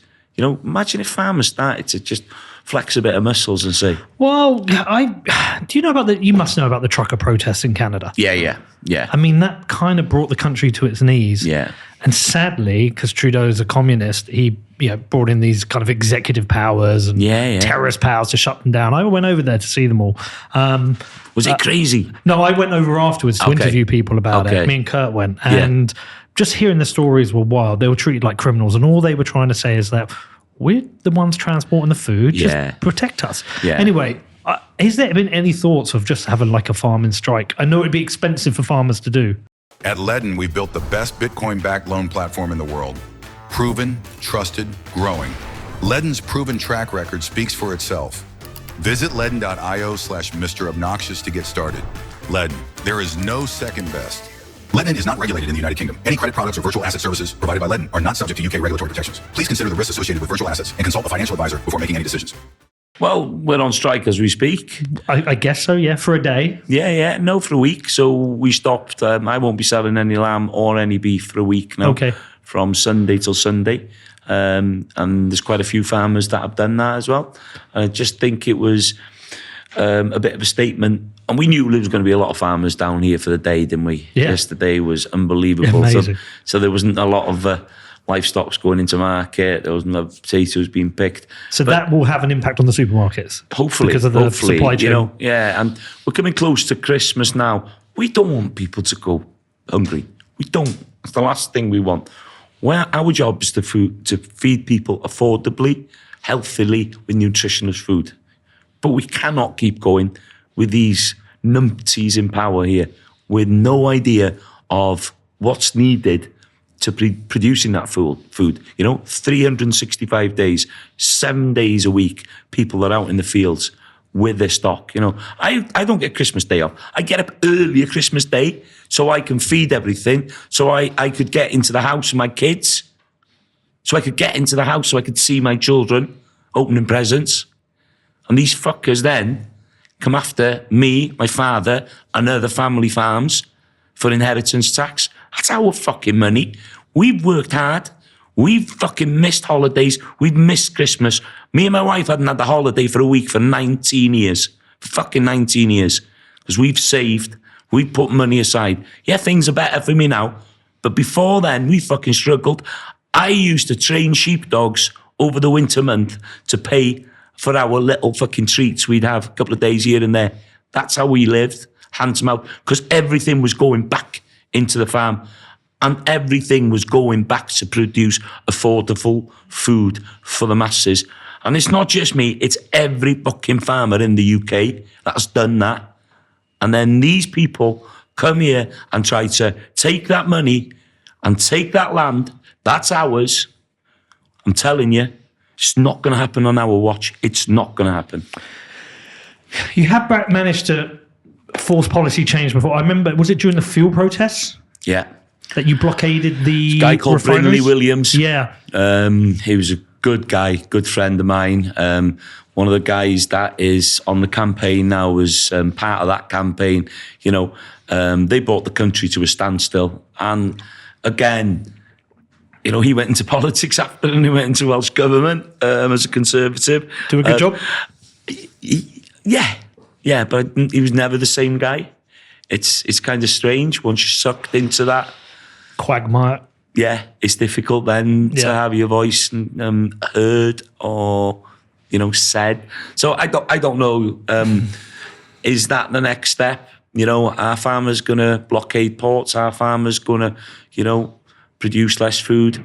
We are sleepwalking into food shortages anyway. It's a no-brainer. That's something that I don't have to explain to you, but people aren't listening, and they themselves. I'm up for a bit of civil disruption. I think you've got to stop this government somehow. Are there any politicians who have been consistently good on this? Because some are being opportunists at the moment. This is my point. Look, Kemi, she said a great thing. She'd reverse it, great, but she wants your vote because she wants power. Yeah, you know, has there anyone who's been consistently good through it all? Do you know what? You're not going to like this. No, go on, I might do. Tim Farron is his name. Liberal. I don't know him. Yeah. He's been pretty on the side of the farmer. What about Rupert Lowe?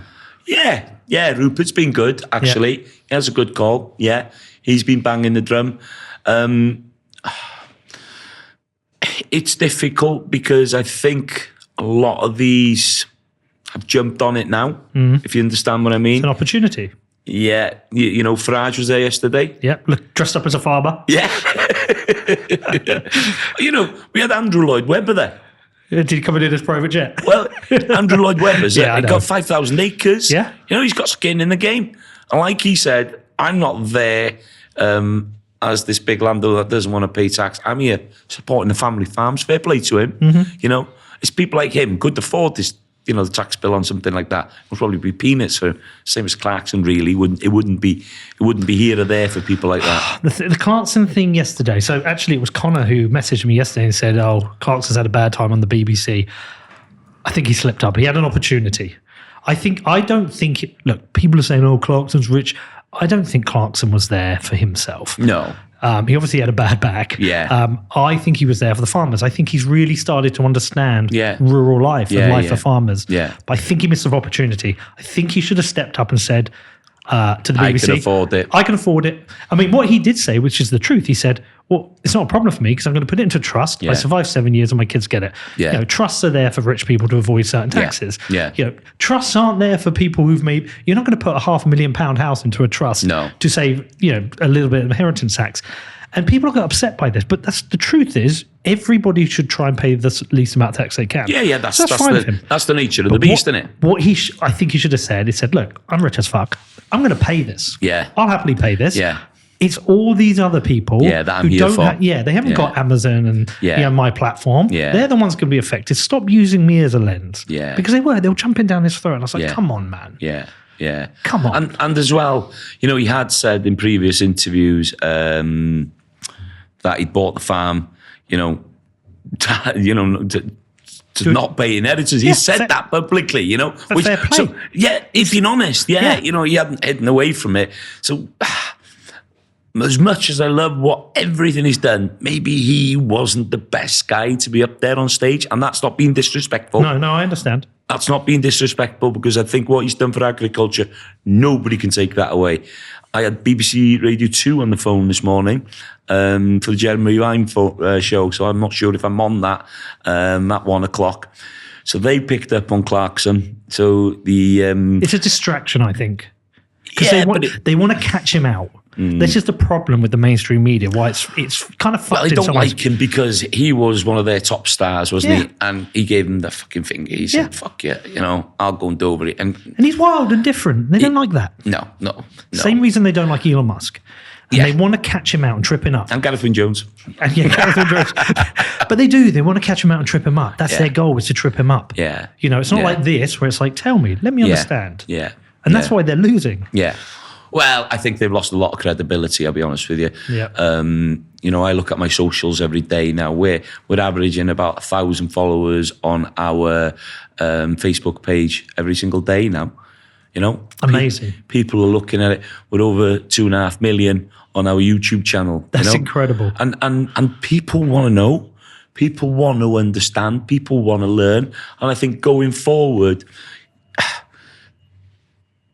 media always had a spin, okay? Media always had an opportunity, and it was always lefty for me. You know, the BBC has always been a little bit on the left. I don't know how you feel about it, but no, I do. Just a little bit on the left. And I think, you know, it's something like GB News coming in now has been, I don't agree with everything they do, but there's been a bit of fresh air there. You know, I'm talking to people who are quite left, saying, "Did you watch GB News last night?" I'm going, "What the fuck are you watching GB News?" Wow. And they're beginning to go, okay, so that's more balanced. The market creates opportunities. Reform exists because Conservatives failed to be a Conservative party. Yeah. They've gone centre. I mean, I consider them basically socialists themselves in some way. I mean, there's very little difference between the Conservative Party who just left and Labour. And now they're both very close, aren't they? Yeah, they're very close. You know, I think Starmer's very close to what Blair would have been. Yeah, I mean, you know, the same kind of. It's all big government, high debt, high tax, surveillance, corporatism. Yeah. It's all the same shit from both. You pay a bit more tax with Labour, but they're still borrowing the shit. No. They're still destroying the public purse. Yeah. And this is why Reform have come along and said, look, if you're not going to do the job of a Conservative party, we will. Yeah. And that's why, and I think GB News is exactly the same. Yeah. You know, all the media is controlled left-wing bullshit. Yeah. And people just want to have a different voice that represents people who've got conservative opinions. I'm here for it. I think, Connor, can you check this? I think GB News just reported they're doing better figures than BBC and Sky News now. Yeah, they have. They're That's the most wild. watched. Yeah, that was yesterday or the day before. I'd seen that. And Nigel Farage says Reform could win Wales. They could. I was like, fucking, there's some big bloody promises there of him. But it'll be like what happened in the US. I still don't think the left realised why they lost the election in the US. I mean, they were focused on personality, not policy. Yeah. And I think that's the same in the UK. With Farage, they will focus on personality while he focuses on policy. Yeah. And his policies are interesting. Yeah. He is, whatever you think of him and Brexit, and he is addressing issues from rural communities, from the working class, the middle class. Yeah. There's a wide range of people that said, I've fucking had it with this shit. Yeah. With this Labour Conservative, it's all the same bullshit. Yeah. And, he's resonating. Did you find it? No. No, it was definitely on. Yeah, I saw that. I saw that. Yeah. So listen, Gareth, if you were in charge, what would you change? Give me the main changes you would make right now for farmers. For farmers, well, that fucking inheritance tax would be out the fucking door straight away. Okay. You know, I would be investing into farms for food security. So looking at innovation, looking at new technology, finding ways to produce food in a way that people can afford it. There's some great regenerative people out there. Have a look at Herdy Shepherd on Twitter, James Reedbanks. He's fabulous. Okay, I don't think every farm could be that, but there's opportunities where we can produce food and watch after nature. You know, the upland areas, they need to be grazed. They need to be, watched after. So farmers that are producing good food, watching after nature, clean water, storing carbon. Nobody talks about how much carbon that's stored in grassland. Everybody's like, fucking trees and everything. You know, you plant that grass out to trees, that ain't going to sequester any carbon for 10 years, okay? Because them saplings aren't going to pull it in for 10 years. That grass will be sequencing carbon a lot faster than them trees. That mountain behind where I live, the Carneddau mountain range, is storing billions, millions of tons of carbon. And then white fluffy things that roam up there in the summer and nibble that vegetation, which then draws more carbon because once it's cut, it's vigorous and it starts to grow again, draws in that carbon back into that soil. You know, you don't have to be clever to understand that. And then we eat them white fluffy things because they're good food, it's good protein, and we use the wool off the backs of them to have jumpers like this. So that's what it's about. You know, we have to start to address these problems. Again, if I was in charge, we'd be looking at NVZs. That would be one of the things I would be changing for England, Wales, Scotland. Another thing I'd be looking at, within the supermarkets, I would put a czar in there straight away. Somebody that's in charge, somebody that's going to be watching every single supermarket to say, right, what are you praying for that? What are you praying for milk? How much these contracts go? You've got your Mullers, your Arlas, you've got these big corporations, multinational corporations. Arla is owned by a group of farmers, but we have to have a fair price. So we've got to keep them big processors, them big buyers in the right place. Yes, they've got to make money. Yes, they've got to make profit. But you can't be having your 900 million profit like Tesco's are having. Oh, well, it came out today. I think Tesco's was 3.5 billion. Was it? Yeah, one of them was 3. I think Sainsbury's was a lot lower than I expected, maybe 350 million. Yeah. And I think Lidl was maybe 900 million. You got the numbers, Con? Came out today? Supermarket profits? Tesco was 2.82 billion. Is it that's for the year? Does it say? Yeah, last year. Last year, 2.8 billion. There you go. Profit climbed 10.9%. Okay. Let me find Sainsbury's. Yeah, I mean, they were between them. I'm sure it was like 4 to 5 billion. Fucking hell. I mean, they can give a little bit back to the farmers, share the cake a little bit more. Exactly. They're taking all the cream off, aren't they? Well, this is why I'm just starting to. I don't want to use them anymore. I want to go direct to farms. Yeah, that's why I want to come direct to you. Yeah. I want to buy a cow off you, man. Yeah. Okay. Let's do it. Let's kill it. Let's kill a cow. I'm putting. I don't want to kill it. Oh, you've got to fucking kill it. No, I just want it packaged afterwards. Okay. I don't want to see that stage. I'll pretend. No, I went to the field. Yeah. So I bought a half a cow with my brother. So that's going off to be slaughtered in January. So you've got to book it in. What does half a cow cost about? This is going to cost me, I would say, about 600 quid. And that probably gives you enough meat for half a year? About 10 days for me. Yeah, I saw that last night.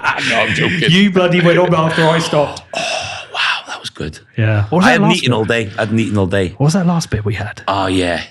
That was off the rib. Was it off the rib? Yeah. Oh. Jesus, that was good food. Fair play. By the way, Connor, we're going up to Wales to work on Gareth's farm for a few days.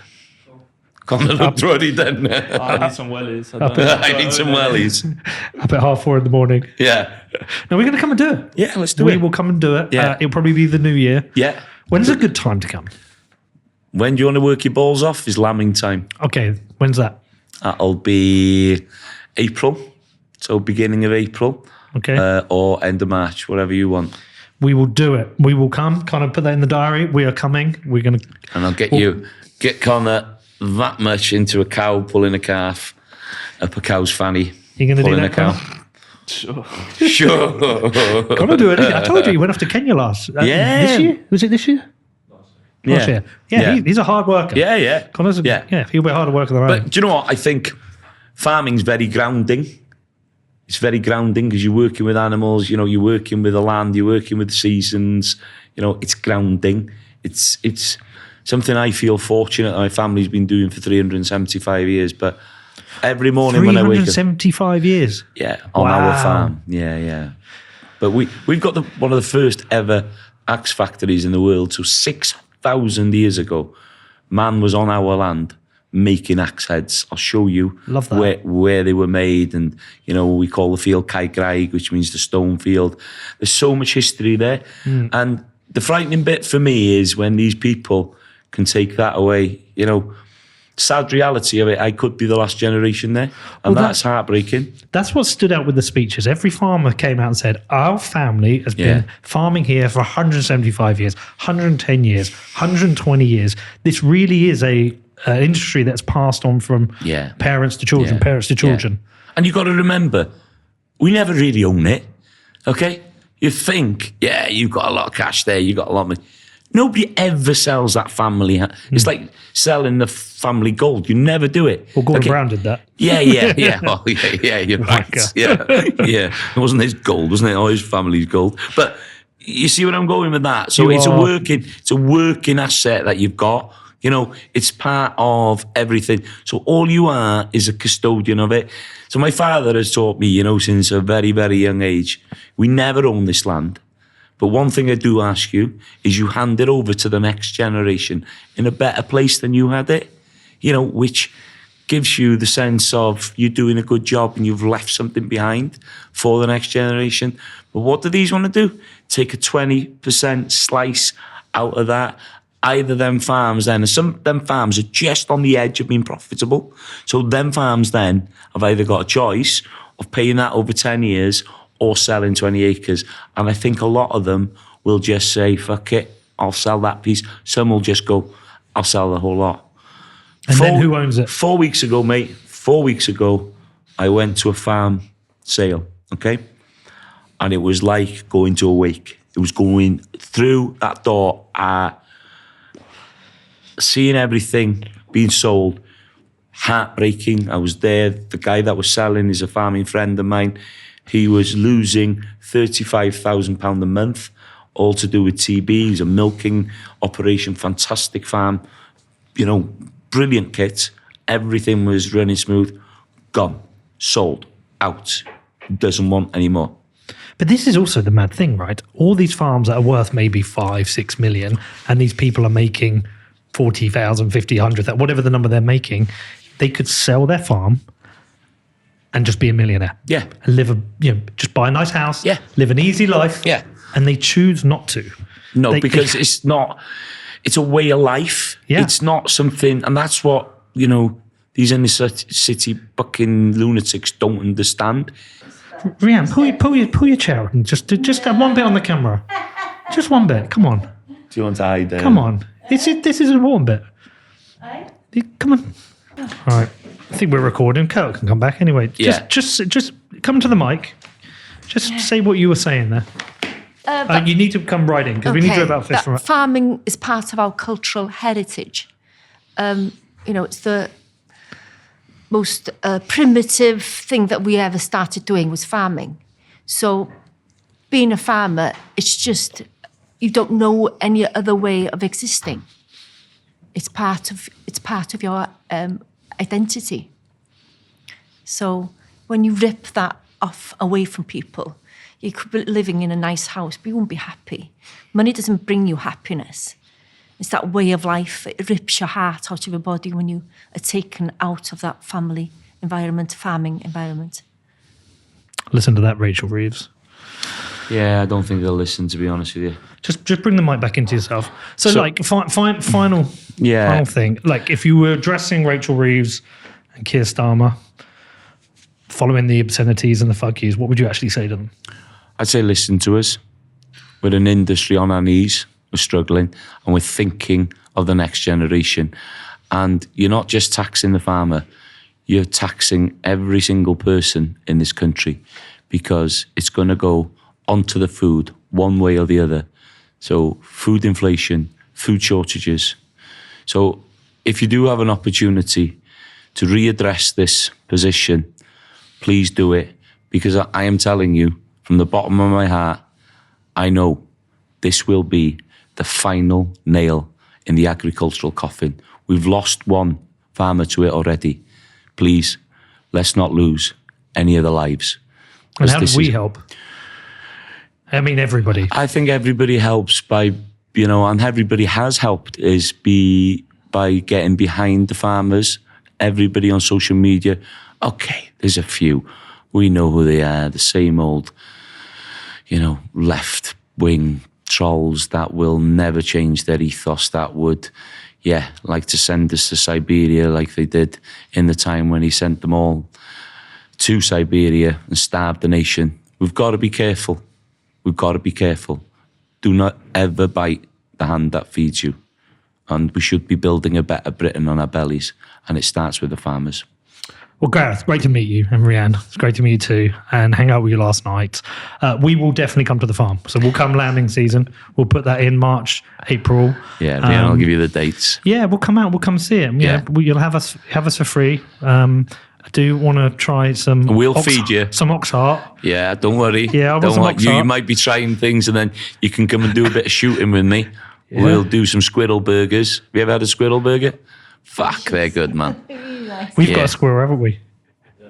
We've got a squirrel in our garden. Have you? Yeah. He's been there for a couple of years, hasn't he? Peanut. Peanut. Why haven't you shot him? Oh, he's our little mate. He's our little mate. Fuck, you should see a red squirrel and then see the Yeah. Shoot red every grey squirrel. I'll take you. I've got a new air gun. It's in Air Gun World next week. It's a new. Hey, I want to shoot the gun. Yeah, you can. I've got a pea shooter for you, but